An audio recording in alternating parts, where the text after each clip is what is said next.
But we got Embers in the building though. Embers in the building, bro. Hey, but before we start this, bro, I want you to try something with me.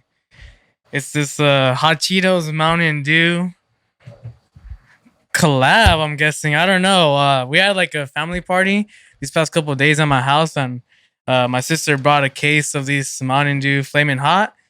And I just thought it was a little curious, bro. Like, I just never really... I've seen, like, pictures and, like, advertisements and marketing for this. I just never thought it was an actual thing, dude. And I thought it would be pretty cool to taste this with you. If you're down, we could all do it. Robert's down. Damn it. Okay, so, like, real quick before we taste this, I just want to, like, talk with you, too, real quick. What are you guys expecting to taste? Like Hot Cheetos or more Mountain Dew? Like, 'cause I don't know. Okay, I'm trying to think. What's a spicy drink that you guys had before? You ever had the on brand for me? Flying Embers, like kombucha. They have like jalapeno flavors, and they're pretty good. Okay, yeah, it's like jalapeno and fruit. It's like watermelon, I think it is. Yeah. It's pretty I know good. exactly what you're talking about. Yeah, so I've had that, and it works. Spicy drinks, but this just scares me.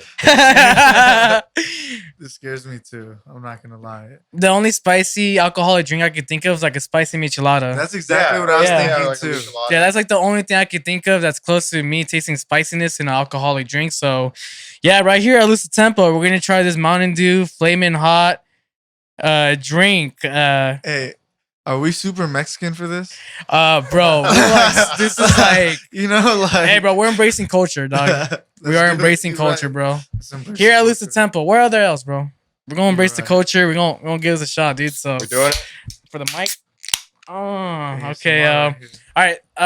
We all go together, or do I go first, or let's go together. All right, here we go. All right, Robert, we're doing it. Cheers. Let's do it.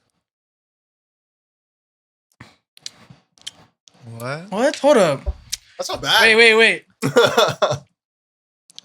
I don't really taste the hot Cheetos. It just kind of. All right. Thoughts right now? Disappointed. Ooh, okay. Underwhelming. It's underwhelming, bro. Yeah. Okay, so look. Okay, so all right. My thoughts right now. You see the can. You see the flaming. Like you see the fire, right? You're thinking like, oh, this isn't orange. I'm thinking it's like cactus cooler, like. Yeah, it's kind of. Are we all tasting the same thing? Yeah. It tastes like fucking the same shit, bro. It tastes like Mountain Dew. It tastes like a regular Mountain Dew. Bro, I'm not like getting any spice, bro. Dude, is this false advertisement? No, dude, hold up. Wow. Yeah, this just tastes like a regular Mountain Dude. There's like no. Nah, hold up, bro. You guys are seeing this. This is Flamin' Hot Mountain Dew, and maybe it's a little more carbonated than most of okay, I don't know. Okay, maybe it's like edibles. Maybe it's like you need to let a couple minutes, like set in and shit. Yeah. Maybe it's like, wow, bro. Before I tasted this, I was thinking of a particular taste, but I've drank some of this, and like, I was wrong. Yeah, wrong about this shit. Oh, you know what? I think my nose is tingling. Hold up. Nah, actually, no. I'm just fantasizing now at this point. But I like it. I'll drink it again. I mean, I'll drink. Actually, I'm gonna drink. Like, I'll drink this, but it just seems like regular Mountain Dew. At least it's not bad. Yeah. Okay. That's true. Okay, we could agree on this. It's like not bad. Like, I think I could go through a 12 pack of this. Like, I could present this at a party, and like for aesthetics, like this shit's buzzing. You know. You're gonna be like, it's just Mountain Dew. Like, bro, I'm pulling up to a quinceañera with this, bro. And like, I'm popping, homie. I'm popping, dude. The family's gonna love me. All the little kids are gonna have this at school. Hell bro. Yeah, it's going up on TikToks, bro. Facts. Damn. Okay. Well, all right. One more sip in. Wow, that's. Wow. Okay. Wow. And we have like 8 cans still at the house. I bet. Okay. True. Okay. Actually. All right. That's wild. You said that nose tingle. I kind of feel like some sips. I feel it like in the nose a little bit. Like I'm it's not like a spice though. No. Yeah. It's like when you like lick like your fingers after you had your hands in some hot Cheetos. You licking. It's kind of like almost like that. It's very faint. Yeah. But at least it's not bad. At least I wasn't like spitting it out. Because you look at the label. I mean, what you guys think? You guys looked at the label on YouTube, and for their SoundCloud, you guys can go on our YouTube and check out what that looks like. Subscribe to the channel too for more content. Yeah, it's just I was just thinking something else. I was thinking it to be more harsher on the hot Cheetos end. Yeah. Like actually feel like that, like when you drink like a spicy michelada and they put like all the spice and stuff. I was trying to feel that and I didn't, bro. That's why I think I called it underwhelming. For a little kid, is this spicy? I don't even think to call it satisfying, bro. I don't think it's spicy. I see kids eating like hot Cheetos Takis all the time. Like, True. Damn. Yeah, bro. I don't fucking hate. I've got a pretty low spice tolerance too. I love spicy food and I eat it like all the time, but I'll die as soon as it like touches the tongue. I'll be sweating red, but I love it. I love it though. And this is nothing for you. Oh dang! All right, well, if it's nothing for me, then it's probably just not spicy. I'm not gonna lie. I'm getting very cactus cooler on this. Like that's exactly what I'm getting. It's sweeter orange. than I thought it was gonna be. I thought it was gonna be a little like a Michelin, like a little bit saltier, kind of like the the tahini flavor. Like I was expecting it to taste just some hot Cheetos. Like, you know what? Let's just put tahini on the rim right on now. Tahini, okay. Oh, I like the hot Cheeto dust and shit. Instead of like the what is it? Instead of tahini, yeah, it's just like crunching up hot Cheetos and just using the dust and shit. Oh, bro. All right, real quick, like just like random as hell, bro. Let's say you got a sponsorship opportunity, bro, from a bag of chips company. Like, who would you want that sponsorship company to be? 100% Takis. Takis? Okay, you'd want to be sponsored by Takis. All right, bet. I love Takis. Since you were a little kid. Yeah. Since they came out, I'd always go run out to the ice cream man and go buy them. And my girlfriend loves them too. So that would be the cleanest sponsorship. Yeah, Takis. Takis, hell yeah. Hook me up. What about you, Robert? If you had to be sponsored by like a bag of chips, a chips brand. Bag of chips. Yeah, I'm a Lay's DJ. I'm going with Funyuns, bro. Funyuns? Okay. Oh, I see you. Funyuns? Yeah, I love Funyuns. Or, wait, hold up. Actually, I'm going to go with those, like, that Hawaiian chip bag. I don't know what they're called, but like, it's like Hawaiian, it's like barbecue. It's like the little rings and shit. Yeah. It was some at school. Yeah. At least at our high school. You know exactly what I'm talking about. But they're like holographic bags. It's like you can find them at Dollar Tree sometimes too. Type shit. Yeah. Like the off brand of those shit. Yeah. Yeah, those are good. Those are fun. Yeah, I forgot what the brand is, but cool. Those are right. Trader Joe's has like their store branded jalapeno chips too. You guys, they're like wafer chips. Those are also fire. I really like spicy chips. I'm gonna have to go to Trader Joe's again and check that out. Cause one thing for sure about Trader Joe's, bro, that I just cannot hesitate to share with you guys is the green dragon sauce. Green dragon sauce. I see it, bro. I've never. Dude, just the my sister would always bring this when she would go to Trader Joe's a lot, and there's Tapatio, there's Frank's Red Hot, and then there's like a god. Green Dragon hot sauce, bro. It's a Trader Joe's brand. Green Dragon hot sauce. Frank's, you could put that shit on anything. Yeah, right, bro. Nah, Green Dragon hot sauce. You could put that shit on water, bro. And you will have another cup, and it'll be satisfying, bro. You said water. We're not sponsored by Trader Joe's, but I just had to say that Green Dragon hot sauce, bro. But all right, Trader Joe's though. I fuck with Trader Joe's though. Underrated. I think it's underrated, but hey, but we got Embers in the building, man. Thank you for coming through, bro. How we feeling? Thanks for having me, man. Yeah, this is awesome. My first podcast, dude. So it's cool to be reached out to. That's cool. Is this kind of like your first time being able to like talk about like your Embers project and like everything as well? Like you've done something like this. I've had a couple interviews. Okay. When I did some live streams during the pandemic, I did some with Immersion. We had like a cool setup, and then they did like a 10-minute interview after. So I've done it a couple times, but not on a podcast. Got you, bro. Well, welcome to the Lose the Tempo podcast. Spotlight here with Embers. And then what we do usually for the Spotlight podcast, we do a segment called Quick Hits. All right. So it's like a fun, quick, timed questionnaire that we do. We ask you a bunch of questions, nothing too complicated. Cool. Dance music related questions. So it's nothing like no calculus shit or nothing like that, bro. Right. So I'm gonna pull up the questions and yeah, don't try to think too much about it. We're just gonna go ahead and just go through these questions, and then we'll see how we do at the end, bro. Alrighty. All right, here we go. So here comes Quick Hits. So for the first question, what is your social media handle? official_Embers. Favorite DJ software? Ableton. Oh no, DJ software. So Serato. Oh, hey. All right, we out here. Serato. Age you started at? I've been doing it like all my life, but producing past 2 years, so 2022. Okay. Favorite subgenre of dance music? Dance music. I really like left field bass, but just rhythm dubstep for sure. All right, we out here. Favorite music streaming platform? Tidal. Tidal. Yeah.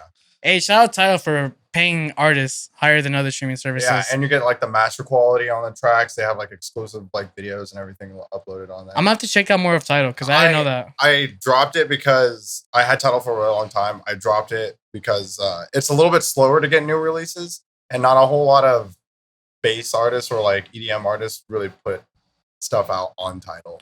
So, Okay. I mean, SoundCloud's like the platform for that, obviously, but Tidal's That's a nice answer. Favorite BPM? 130. Special skill. Special skill, man.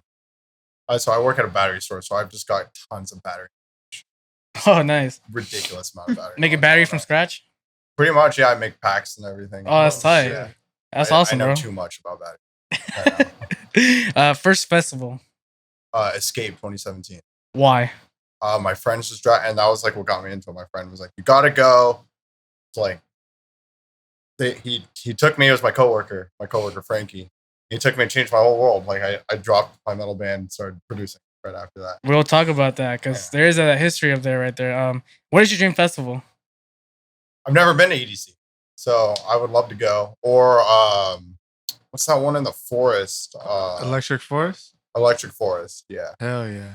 That one looked good. That's Or tight, Shambhala or whatever. Where's Shambhala at again? I forget. It's in the Midwest somewhere. It's just in a forest and it's super pretty. Love all the forest festivals. Awesome. Well, that was quick hits, bro. Sweet. Yeah. I thought it was pretty fast. yeah, that was good, bro. Yeah, and it's real tight to hear.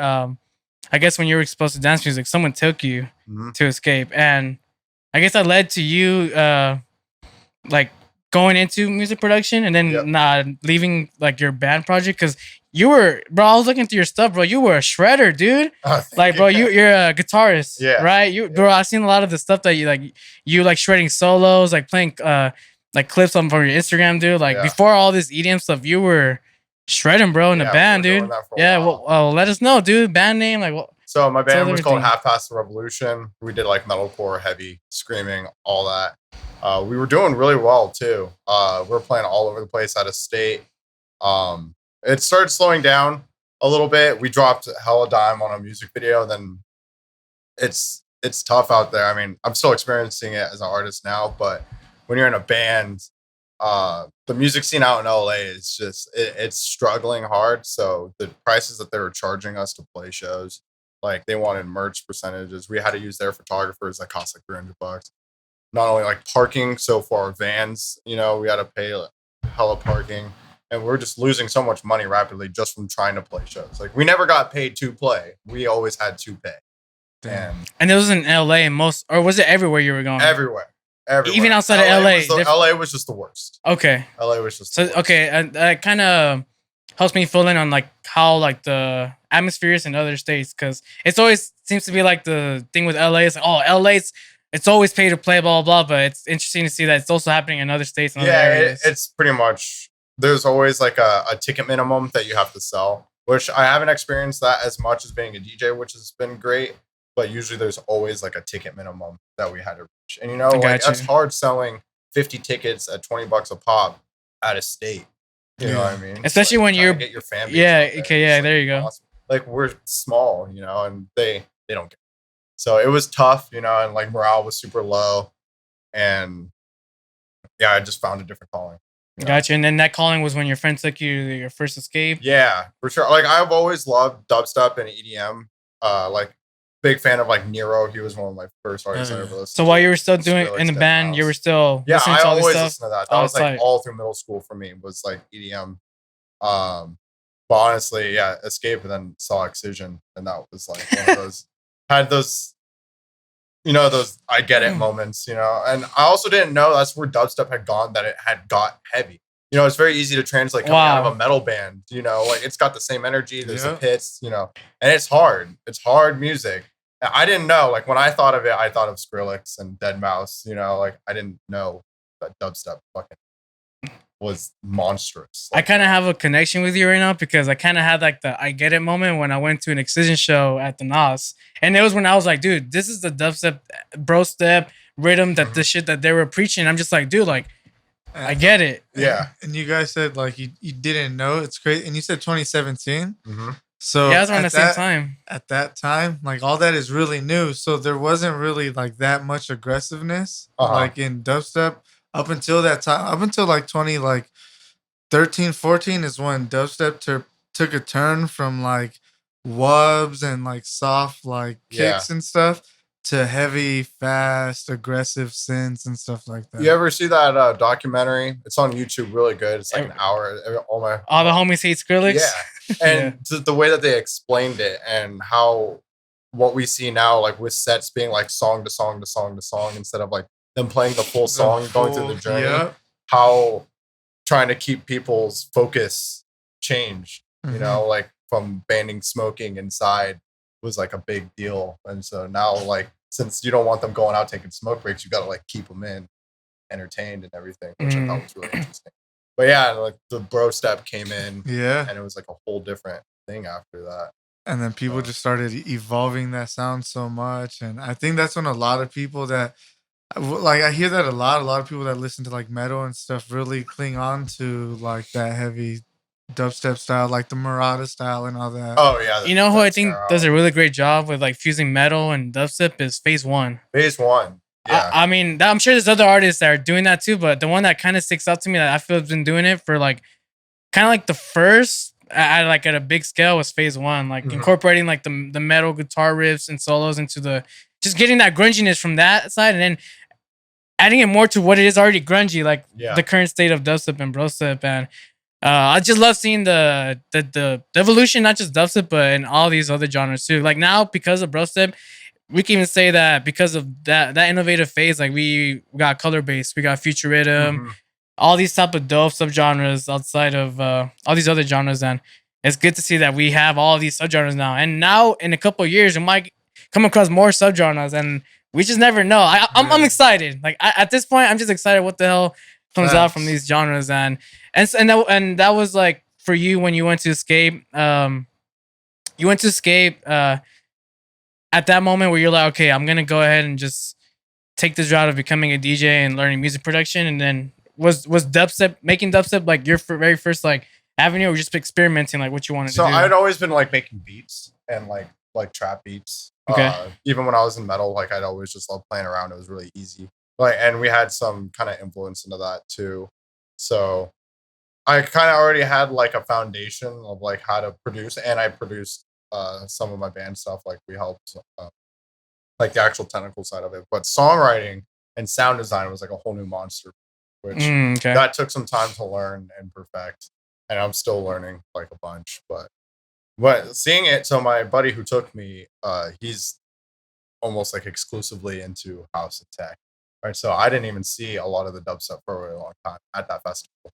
We were like in the warehouse at the NOS, like listening to that. And he kind of like looked over to me. He's like, I know what you need right now. And then he took me to it was Barely Alive back-to-back versus holy shit. Yeah. So it was like a huge switch, and I was like, whoa, what the hell? Like this was like I know what you need. Damn. Yeah, I mean I was having a blast. That's like I was having a great time, but that was amazing. And then obviously Excision.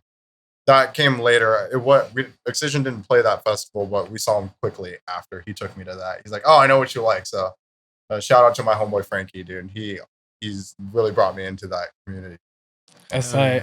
Yeah, even though he like loves house and techno and all that, he still took me to all the dubstep shows.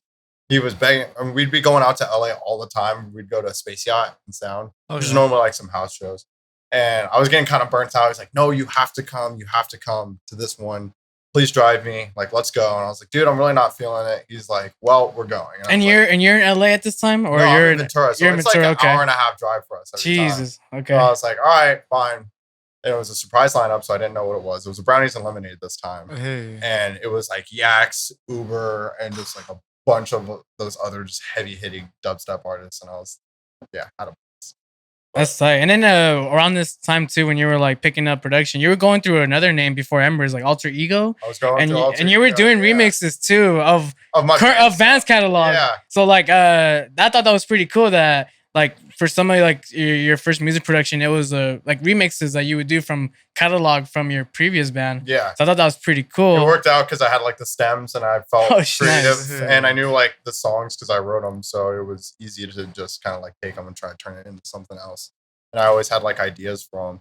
And then eventually, because I started producing a little bit at the same time while I was still in the band. So our last song that ever came out, like I put in like some actual like dubstep synths into that song. So it was a cool blend at the end, but it was a nice send off. Yeah, you did some digging on the alter ego. Yeah, you did some digging. And not only that too, because you are like a guitarist. I'm curious, like with your production, do you incorporate a lot of like your guitar work in your production? Like you actually record yourself through the guitar? Recently, I really want to. I kind of got lazy because it was kind of like a setup that I would have to like do, and just when I started playing guitar, I kind of have to like get like a tone and everything that I like before I can feel like inspired to write like a part for it. So by the time I get all that said and done, like the inspiration for the song that I had, it's just like so. Usually when I produce music, if I get that idea in my head, I'll sit down and just hammer it out. But recently I've been adding a little bit more. But I do use my guitar for sound design and basses. Like I'll resample the guitars into like headbangs, which is cool. That's real tight, bro. Awesome. And then how quickly was that from when you went from Alter Ego to now Embers? I think I was Alter Ego for like 3 months.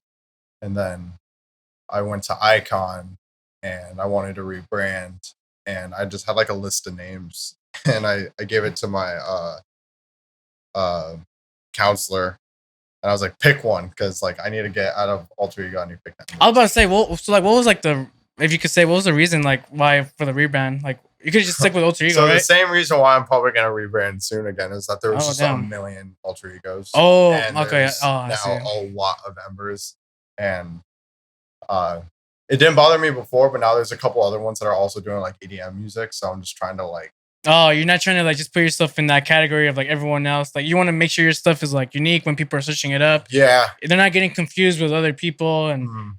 And like I tried every way of like respelling the name and everything, and it's all like EMBRS or something, EMBRZ. Those are also taken. Also EDM producers. So pretty original. Yeah. So I want to have like an original impact eventually. So I'm just working on music. I'm still putting out a lot of stuff on their Embers for now, but eventually I'll probably stray underneath a different name brand. That's real tight, bro. Whew.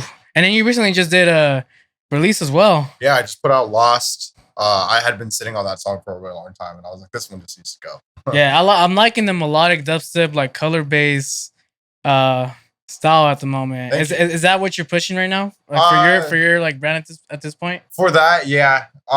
Honestly, I just made whatever comes to my mind, and that was just one of the songs that has come. It's all right. Definitely a lot better at making more melodic stuff though. I try to sit down and make like a heavy, just absolute tear out song, and it doesn't flow as naturally as like the color based stuff does. Okay, so do you see yourself wanting to do a lot more melodic stuff? You when you create, that's when you feel like the sessions are coming out a lot more smoother, like the juices are flowing. Yeah. And I feel like there's a lot more leeway to have like an original sound, because I feel like if it is just that heavy, it can get lost really easily in the sea of other producers who are way better at making heavier music than me. I see what you're saying. Okay. So I mean, I'm just gonna stick with what makes me happy, and I like the song, so I'm just gonna stick with like what I'm good at, and not really try and force anything into a mold. If I end up making like a super heavy song that I'm like really happy with, I'll definitely put it out.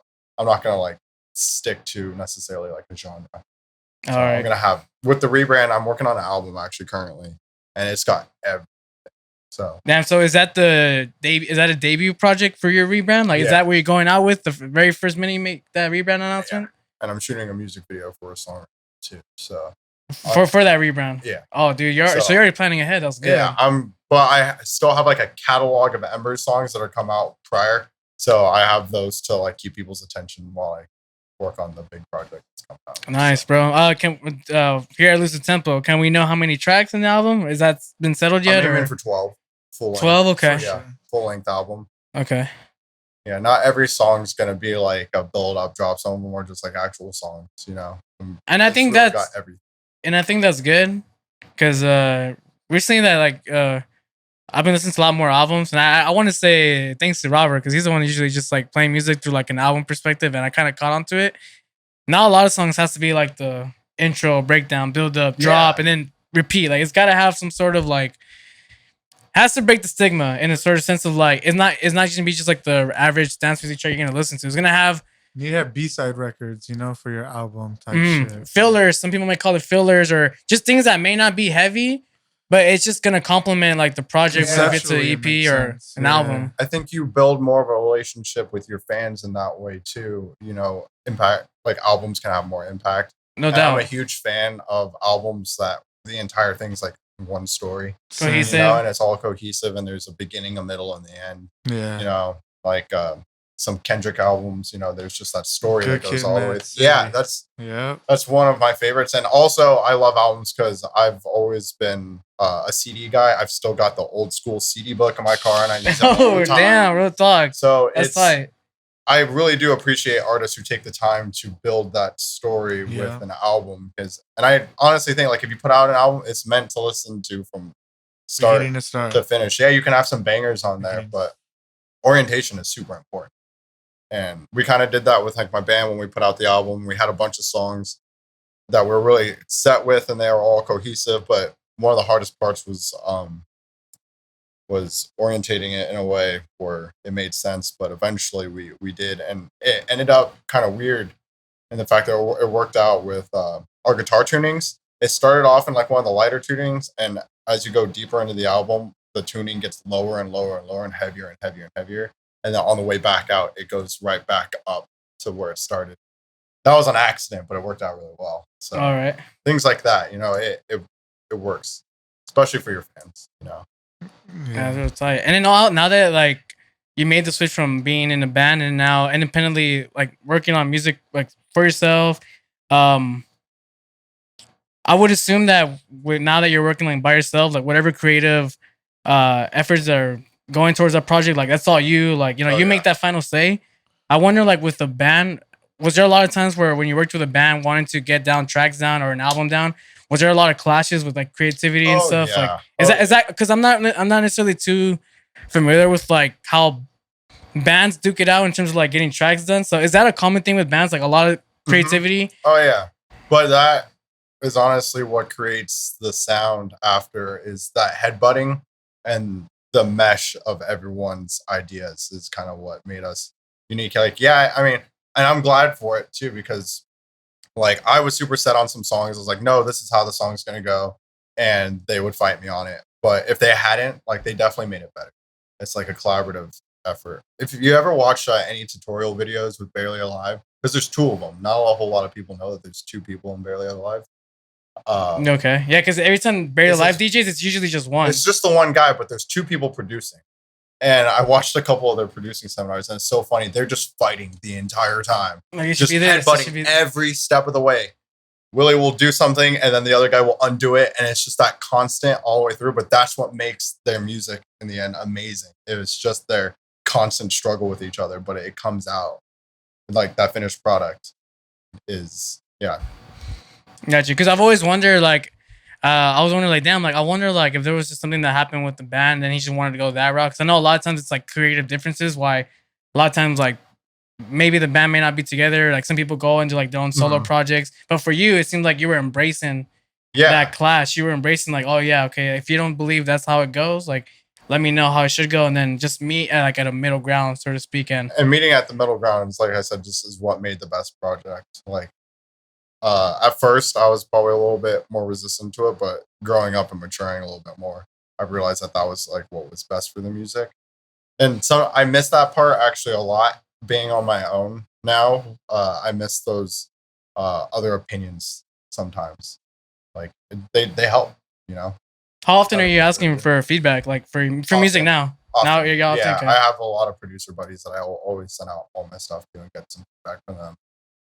It's always good to have a second for sure. Yeah, but they're not like making the songs with me, you know. They're giving me more of like technical advice, like fixing EQs and sounds and volume levels, rather than like telling me to write this part and put it in there or rearrange a part. Some labels that I'm working with, Backroom Rex in San Diego, they some songs that I have coming out through them soon, they actually help me sit down and they're like, we think you should do this here and extend the build up and change up the drums here. They've been helping me do that, and it's great advice. It's worth having that other opinion for sure. No, I miss that about being in a band for sure. But sometimes I don't miss their stupid opinion. Yeah, it's like a 50-50. It's like, I like this about it, and then I don't like about this. So I mean, I've always wondered about that. Yeah, we always had fun and, just entertaining the idea. Like, we'd be playing the song, and you're like, all right, we're going to try it this way because our bass player really fucking wants to do it this way. And we do it. And we'd all just stop and start laughing because we're like, yeah, that sounded fucking dumb, didn't it? Like, sit back down. But yeah, sometimes it's for the Sometimes best. it works out. Yeah, that's cool. Sometimes it doesn't, but most of the time it did.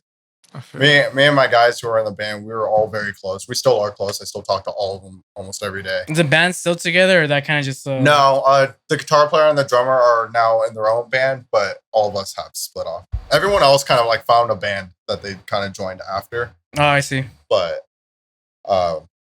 we were so close, and we were all on the same page for sure. So writing songs was never really the issue. We were always on the same page. Okay.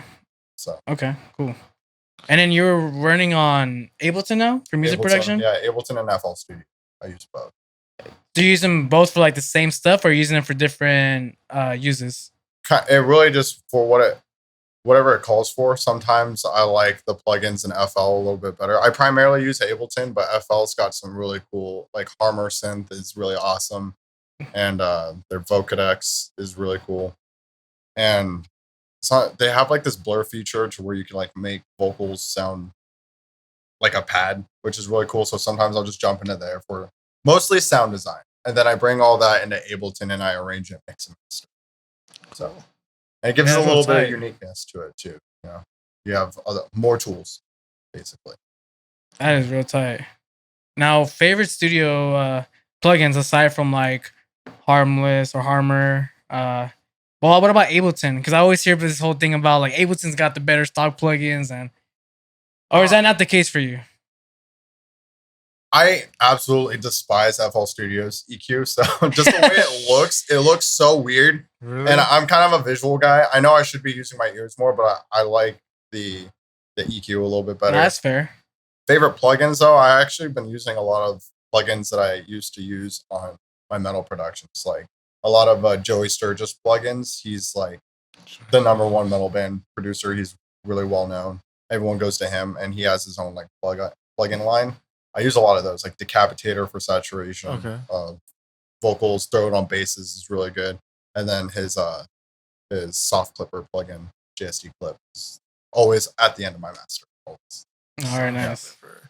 And that just gives it a little more saturation, or the Decapitator does. Yeah, that's like the saturator. The other one's just a soft clipper. But I used to use like Sausage Fattener, but I think the Joey Sturgis plugin preserves the low end a little bit better. Sometimes you just lose it with Sausage Fattener, but also use that one. Just a straight clip. Yeah, yeah, it's a little bit more balanced when I push it. Like, I don't lose as much. For sure. Yeah, that's really interesting to see that you use 2 DAWs, where a lot of times producers, they just use 1 DAW for everything, for the creative part and for the technicality part, the mixing and the mastering. Mm-hmm. I think that's even kind of encouraged me right now to kind of maybe do something like that, where I'll download maybe Pro Tools or Logic or GarageBand, just something else, and see how the results are with that. Because I use FL Studio for everything, like mixing, creating, mastering. I'm not the best at that shit. I mean, I'll prefer to send that over. That's cool that you do your own mixing and mastering too. Yeah, it's pretty tight. So yeah, I may do that later. Like all my instructors, a couple of them said, like Sudden Death uses all of them. He uses all the DAWs to do his sound designs and everything. I think he arranges it in Ableton, but a couple of people said that he just uses everything. Like, why not if you have it? Like, I guess and I don't like the DAW war. Everyone's like, this one's better. It's all what's best for you and the person, I think both tools are great. I don't think you're gonna make a better song on either the DAW, and I don't think that they sound different in the export either. Some people will swear on their lives that they do. Hey, look, hold up. Yeah, you got it. So you got it. we went to the Art Institute, an audio production school, and we had a professor, and Ridiculous, we had to do a couple assignments like export audio samples out and stuff like that. Mm-hmm. And my homie exported all his shit out through FL Studio, and he was playing everything out through the monitors. And when my homie stuff started playing, he was like, "Did you use FL Studios?" And we were like, wait, yeah, we were like, off the nah. bat. Off the bat, bro. I was like, wait, what? Like it was, I was like, this is not real, but yeah, some people could hear that. It's got to be like a bit export setting that it's got. And it was crazy too, because I remember that assignment, like mostly everyone was using Pro Tools to render out that project, but I believe our homie used FL Studio and he pointed it out specifically, hey, you use FL. Yeah. And me and Robert and Mark were like, what the fuck? Yeah, that's crazy.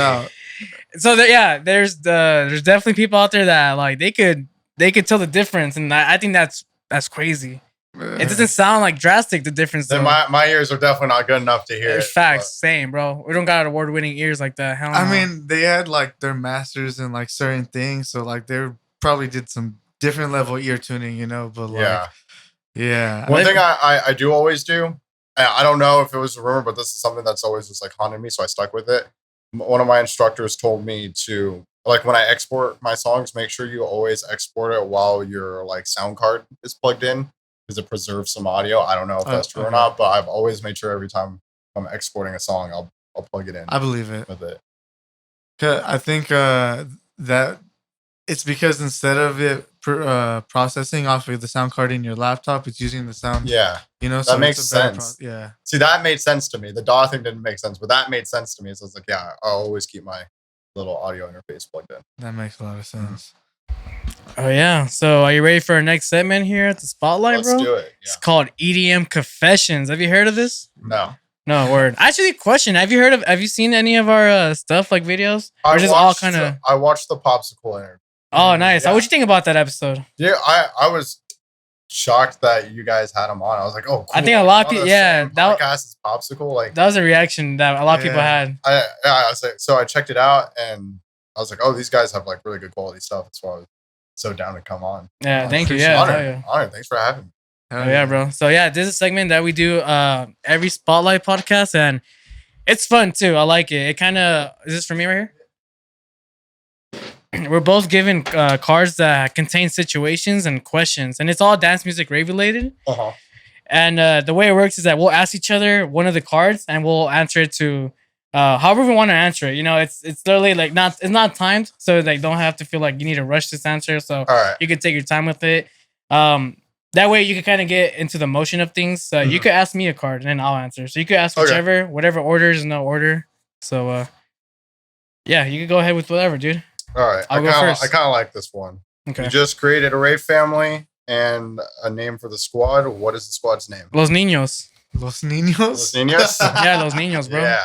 Oh, see, I wouldn't have thought of something that quick. Yeah, I don't know, bro. Just right off the bat, Los Niños rave family, bro. We've been on the theme. So he's gotten that question a couple of times. And I think you're just like themed on this like the bass Niño thing. Yeah, because at first it was like bass Niño is cool. If you had to choose a raver name, what would it be? And he was like bass Niño. So I think he's just on band with that. Yeah. Now. So like the whole Los Niños rave family, they got nicknames. So I'm bass Niño. There's Tech Niño. There's Trap Niño. There's Bass House Niño. There's Psytrance Niño. And there's Mama Niño. There's Daddy Niño. You know, like nice. The Niños. So yeah, Los Niños. So you already had that in the bag. Honestly, that was just off the bat. Like I just tried, you know, honestly, it came up. I think it came up pretty cool. Yeah, Los Niños. Yeah, it catches at every festival. I fuck with it. I like that they all have Niños at the end too, and their own. Yeah, that I came up on the fly, bro. I think it just came out pretty cool. Yeah, Bass Niño, Trap Niño, Tech Niño. I think Tech Niño's been popular lately. Yeah, Tech Niño's been popular. Everybody's hating on Tech Niño, but yeah, Los Niños. That's the name of my rave family, bro. Sick. Square up. Don't be talking shit, dog. All right, cool, dude. So I'm gonna ask you a question, and we'll go from there. All right, bro. So you just played your last track at a show, and the crowd wants one more song. What is your encore track? I always have one in the pocket. It's called "To Forgive." It's one of my songs. Is that okay? Nice. So sometimes that one's really hard to fit because that one's at like 125 BPM, and normally my set doesn't necessarily deviate that far down. So I like to save that one for the end. Okay, I see. And I feel like that's like kind of like a right time to put in a track like that, because an encore it's kind of like you have the room to switch it up. Yeah, you know. So if you it's versus last song then versus encore, because sometimes the last song you want to go off the vibe and the pace from the previous tracks, but when it's an encore, unexpected. It's like, all right, bet we have room for experimentation. Yeah. So it could be an original, it could be an unreleased, or it could just be whatever vibe you want to. Usually, always an original for me. Okay. I'll try to play one out, and like you said, it's a good way to like test out a new song that I wasn't like confident playing like in the set for sure. So it's a good way to just throw it out there, see everyone's reaction. Right on. To forgive, that's always my encore song. Oh yeah, for sure, brother. Cool. All right. I'll get the next card. All right. Lightshow or Headbang? All right. This question is our version of Truth or Dare, where Lightshow is truth and Headbang is dare. So you're asking, asking him truth or dare. Okay. Headbang? So that's dare. Oh, hey, yeah. This is the first time he's ever picked dare, I think, in like 50, 60 episodes. All I'm saying, bro, is that we tasted these like Mountain Dew hot Cheetos cans, I think it's just. Oh, you feeling bold now? It seems like it seems like now we're gonna. Yeah, I don't know. So, bro, fuck it, dude. I'll do a dare or something. Take it easy on me, though, please. What's left in that Ciroc bottle over there? I guess we can find out. Let's see. Oh shit. No. Oh my god, bro. Yeah. That's all you, bro. Oh, actually, there's some in here. Take a little swig. Fuck it. All right. That's cool. I'll take a little swig. There's this right here. There's a Dos Equis. I like Dos Equis, but I think I'm gonna take a little swig. Yeah. All right. Fuck it. Cool, dude. I'll fuck with this. Have you tried this? Vodka mango pineapple. Yeah.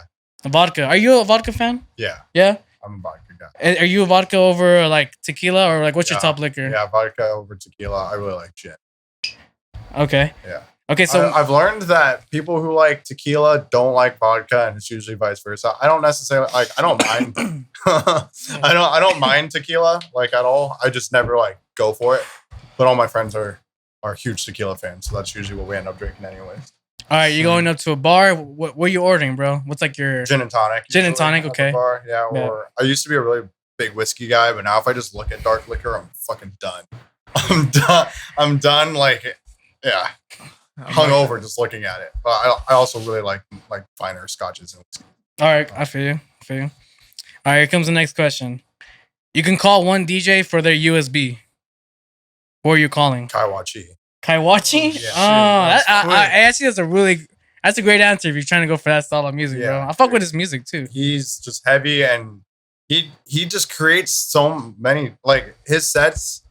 Like he'll play a lot of songs that he never like intends on releasing ever, which pisses me off. So I want those songs. There's some on there that I'm just like I gotta have, and yeah, definitely his bangers. No, I don't think we've gotten that answer here. We've gotten like Excision, we've gotten like all these other answers. But Kaiwachi's like one of my favorites. He's like top 3 for sure. Nice, yeah. I would go see a Kaiwachi set. I want to go see. It's murder. It's murder. Yeah, I'm trying to get jacked like him, bro. You've seen how jacked that fool is? Yeah. Who'd win a fight? Porter Robinson or Kaiwachi? Oh, Kaiwachi. Oh, see, you know, it'd be a fight I'd be interested in seeing. Little Texas versus Kaiwachi. Have you ever seen? Oh shit! I don't know. I feel like big too. I mean, look, they're working out. They're working out, but I feel like Kaiwachi seems a bit more. I don't know, like just much more structured. Carnage versus Kaiwachi. Bro. Carnage versus Kaiwachi. I think. Well, I don't know. I guess same weight class. I guess. Yeah. Yeah. Bet. I think so. Word. All right. Fuck it. Next question. Go right ahead. I think it's the last one for me. Create your own EDM genre. Ooh. That's tough to do on its own. Breaking through. Damn, this is hard, bro. Spell music. Spell music? Spell music, yeah. So if you guys ever heard of like Crystal Castles, like goth, like witch house, like you know when nights have like goth night, it's like dun, dun, dun, dun, you know, like that kind of music, but it's like mid tempo. It's like slow. Oh, that's sick. That's actually a really cool idea. Music. Yeah, spell music. So it's like hypnotizing. You know, it's like gets you in a trance. You guys are all my followers after this set. You know, I love goth music too, so I have to say. Yeah. So I don't know, something like a little, you know, get that audience involved. You know, we'll have a little subgenre for them. Lose the tempo, creating subgenres for every market out here, homie. No one's getting left behind, bro. If you don't like EDM, well, let us show you. I feel like that's what EDM's going towards right now. Just a whole bunch of creative subgenres. Oh, this audience doesn't like EDM. Okay, what can we create so they can fucking get in on it, huh? That's dude, legit, bro. I'm thinking about this shit, and I'm seeing this direction, dude. What type of music are golfers? What type of EDM music are golfers gonna be listening to? Golfers? If you golf, you gotta be bougie with it a little bit because you know when you go to golf, you know you're really trying to feel like you doing something, you know. I don't know, bro. Golfer. It depends on who's golfing. You ever see those like college kids golfing and they're just running a rampage in those carts? Drum and bass. That's what they're listening. The festival reports, basketball players, soccer players. Oh, we're not fucking getting the golf community. We need to know what golfers are liking. House? It's funny because I don't even think you're supposed to be listening to music when you're golfing. No. It's like silent, and when you like clap, it's supposed to be like real quick. Holy shit! I didn't know that. Wow. Yeah. Okay, well, we're coming after you, golfers. Watch out. Yeah. All right. Cool. Yeah. So, spell music, bro. Yeah, we'll fucking run that shit. Sure. 110 BPM. If you had to create a name for EDM genre, what would you do? I don't know. That was really good though. I really liked where he went with that, with like targeting like the goth audience. I think that's really cool. Well, I guess they kind of like they're like one of the OGs. I mean, it's still kind of like the cyber goth. It's still somewhat electronic. Cause like Crystal Castles like kind of appeals to that audience, and they're not far off from like electronic music per se, cause they consider their shit witch house, and I feel like that's what a lot of people are like it's this witch house type of thing. That's what I see Crystal Castles like be labeling, and like all these other like indie goth bands and like artists be naming the shit. It's like witch house is what I'm seeing, but I don't know if that's just like some shit they're trying to just make a thing, but yeah, spell music like indie bass. Indie bass. Oh, indie bass. Okay. Yeah. That'd be interesting. There's a couple artists out there who come real close to being almost like an EDM act, but they're like indie. Yeah. There's this guy named Sebastian Paul, and it's like slow guitar and drums. It sounds like indie music, but then like at the end of the song, he'll have like wubs straight up. And it's not like in a EDM way. It's just like the textures that he uses. But if we can like really develop upon that, I think that'd be cool. It's just easy listening to. Easy listen. Damn. Cool. Oh, yeah. All right, so here's the last question, bro. If you had a DJ writer, what would be on it? A DJ what? Writer. So if you're not familiar with that term, it's like if you get booked for somewhere, sometimes they may grant you a writer, which is like a list of things that you could have like in your special area. Like you want water bottles, alcohol, food. All right. Like imagine like you're headlining the Hollywood Palladium and you have your own green room, bro. Like you got whatever you want. Am I filling my green room? Yeah. You want a Nintendo 64 in that hole? You want to play Smash Bros? I was just about to say a Switch and some bangs. Some bangs, energy drinks. Oh fuck yeah! That puts you in the zone right there. I usually always drink one before a show. Oh shit! So it's not alcohol; it's an energy drink. Yeah, it's energy. Oh wow, cool. All right, nice. It's like 300 milligrams of caffeine, so it's like double a monster. They're made as pre-workouts. Well, yeah, they're fucking crazy. But so I guess something that I have been known for and I always get compliments on is my stage energy. And that goes to Bang. Shout out Bang. Shout out Bang. I'm just cracked out on some energy on stage. Bang, a Switch. All right, cool. What if like food? Like if you had to bring in some snacks in there, you feeling Ember snacks, man? What's your favorite snacks you got? Gummy bears for my girlfriend. She loves gummy bears. Right on. Shout out gummy bears. And shout out M&Ms. M&Ms. All right. But like the minis. Can't be the regular. The minis. So the ones that come in like the little tubes? Little tubes? God damn. There's something about those, right? This is so bad, but I'll buy a tube, I'll pop it, whole fucking thing, and click it gone. I feel like you can't help it with those, right? I can't help it. No, it's really bad, but I do. I love M&M's minis. Holy shit. All right, cool. That's what's up. All right, cool. I'm a simple guy. All right, awesome. Hey, it don't got to be that complex, bro. Yeah. That's what's up. Well, yeah, bro. That's the EDM. I think we're all good with that. Yeah. Yep. Yeah, that was EDM Confessions, dude. Nice. Did you like that segment? Yeah, dude. We have a no problem. I don't know, bro. I guess it was time. You know, fuck it. It was definitely time. Yeah. I think the last person you accepted a dare was to Base Tactic, and that was it. Yeah, I think that was it. Yeah, and we have a lot more of these EDM confession cards, bro. Yeah. Yeah, and it's kind of like, I mean, we can always have make more time, but we typically try to keep like certain cards, a number of cards for these segments. But yeah, dude, we have that stack of cards. Like we randomize it for like each guest, and like we just try to keep that fresh for that podcast, man. So yeah, I'm glad you enjoyed it, dude. Yeah, that was a lot of fun. I like that. That's really creative. Keeps it really entertaining as well. Yeah, I mean, I remember some episodes where some special guests, I'll introduce the segment. Oh, we're gonna do EDM Confessions, and they hear the word confessions, like, oh shit, like. That's what I thought. Like, what the fuck? Yeah. Like, what the fuck we confessing, bro? Nah, chill. It's all fun and games, you know. It's all good. I've always seen like sometimes reactions right off the bat. They're like, oh shit, like, Damn. fuck, like, we recording and shit, like, yeah, bro. But dude, champion with that segment, bro. I'm glad you had a great time. Yeah, had a good time. Yeah, dude. So Spotlight Podcast here with Embers, dude. We're here at the ending segment of the Spotlight Podcast. We just got done with EDM Confessions, dude. You talked about an upcoming album with a new side project you might be pulling up sometime soon. We heard it's 12 tracks. Recently just came out with Lost. Yep. Yeah, man. Got more on the way. Got more on the way.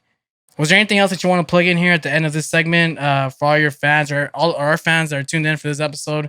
Any projects that you haven't announced that you'd like to share on here? No, it's all a surprise. Be ready. Hey. Be ready. Oh, yeah. It's coming. Like there's a lot of stuff coming. I actually made a stupid Instagram post because I just put out Lost like without any like pre-hype. I just put it out, and it's actually it started doing really well too, just based off that. And then I made a stupid tweet. I was like, I forgot to do that thing artists do where they go, big things are coming. Before right. Song. It's the announcement for the announcement post and shit. Yeah. But yeah, it's coming. Big things. Awesome, and I'll make sure to leave your social media description. Right down below the video so people can go ahead and check out, follow you for all the updates, bro. Yeah, thank you, man. Yeah, thank you for coming through here to the Lucid Tempo studio for the Spotlight Podcast. If you guys like this episode, make sure to subscribe to the channel, give us a thumbs up, and hit the bell alert button to stay notified. Follow us on social media at Lucid Tempo everywhere, at Instagram, Twitter, and Facebook. We appreciate you guys' support. We're also on SoundCloud. If you guys are just audio listeners, make sure to go ahead and check out our SoundCloud profile. We recently just reached 1,000 followers. Thank you guys so much. Appreciate it. Thank you. Oh, yeah. So, yeah, YouTube and SoundCloud. If you guys want visuals, you guys are on SoundCloud. I do leave the links in the description so you guys can check out the visuals for YouTube as well. And again, hit the subscribe channel for more content. And we'll see you guys on the next episode. Peace.